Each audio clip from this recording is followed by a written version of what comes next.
You are listening to the FTWpodcast.com, where we talk about wrestling in all of its laughable glory. Here's a clip from this week's episode. You can ask us questions by emailing questions at FTWpodcast.com.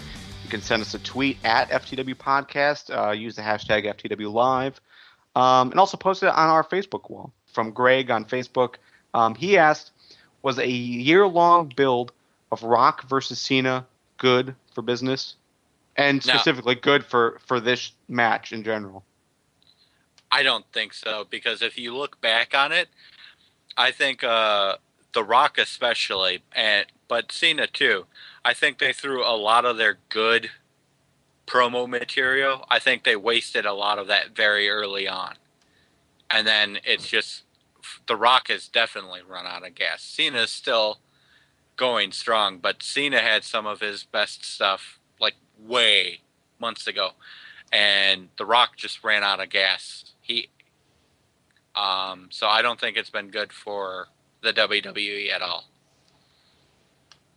Joe? I don't think so.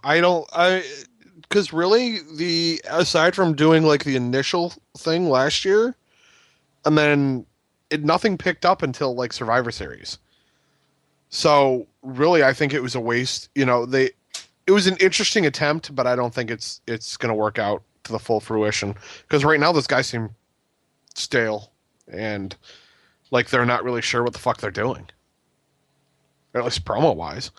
And really, Rock hasn't been in a ring yet. What the fuck? Well, SummerSlam. Okay, come on. That was on a whole a weak performance here. All right, Kevin, your thoughts? Yeah, I don't think it's helped either.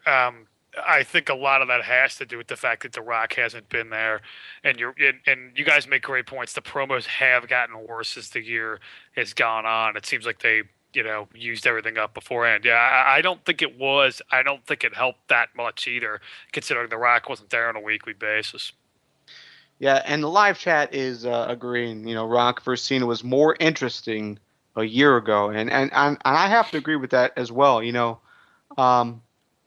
The problem, the major problem that I have here is that it's going back and forth. 1 week you'll hear from one person, maybe 2 or 3 weeks later you'll hear from another person. There's not enough interaction between the two to make me interested in this. For sure, I'm interested now. I think,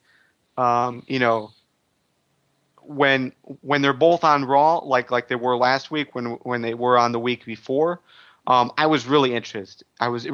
My wrestling fan strings were being tugged as I was trying to figure out who to back. But outside of that, we need more interaction between the two, and they need to continue doing that.